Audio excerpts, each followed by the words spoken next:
Both teams are coming into this one riding multi-game winning streaks. Something's gotta give. Jackets will get on the board first as Cruz Isley spins, pumps, and finishes under the rim 2-0 Williamstown. Rue Knights have an answer. That's Max Oliaz from downtown to tie it up at 6-6. And here comes Wyatt Powell off the bench and right into the stat sheet, knocking down the three-pointer.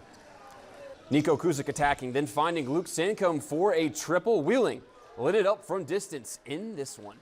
Now Parker Schramm's on the move. He loses the ball, gets it back, and banks it in all in one move. What a shot from number 2, less than a minute to go in the first half. And what I tell you, this time it's Dom Giangelli burning the Jackets from deep. Picking it up in the third quarter now as the Knights hit another 3 to make it 32-20 Wheeling. Williamstown would go on a run. Schramm getting into the paint and laying it in. Wheeling's lead has all of a sudden been cut to 4. Final seconds of the third as Sancombe turns in, launches from the corner, and he connects to give them a 7-point lead. But it was Williamstown who would come from behind and get the 1-point win, 56-55.